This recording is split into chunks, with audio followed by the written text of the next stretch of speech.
Hi to all my Algebra 1 students. I just wanted to pop on and make some short videos on how to solve some of the problems that I gave you the week of March 16th, even though these problems were not required. If you just found yourself having some free time and wanted to practice the skills that we left off with before we went on this extended spring break, again, this is just an opportunity. I want to remind you that whenever we're graphing, we're thinking about the general slope-intercept format of y equals mx plus b, where we know that b represents our y-intercept and that m represents slope when we start to look at different numbers in these equations. So in blue, I'm going to start to graph this first line with a y-intercept of 4. I can plot my first point. And you'll notice if I start to use my slope of rising up 5 units and over 2, I run out of space on this graph. So instead of going up and right as I rise and then run, I'm going to start to go down and left. So by going down 1, 2, 3, 4, 5, and left 2, I'm able to plot a point. And again, when I go down 1, 2, 3, 4, 5, and over 2, kind of run out of space there. So I'm just able to really fit 2 points on this graph.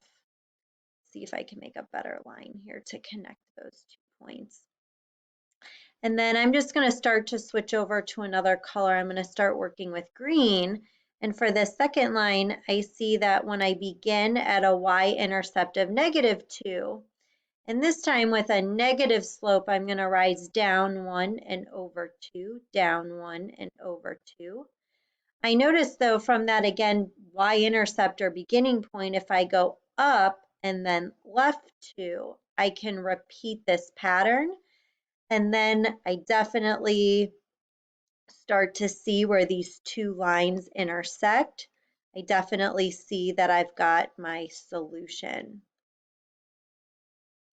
And so hopefully you're just remembering with coordinates, we always think about our x or x-axis first, where I go to -2 and then down to -1.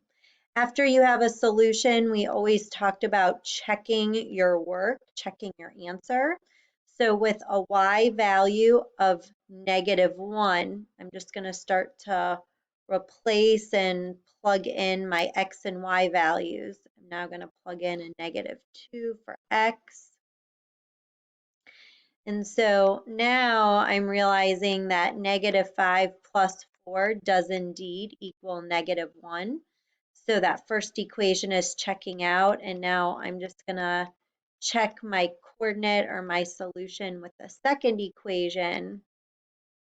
And again, I'm seeing that I get both of these statements to work out, so I know I've completed this first problem correctly.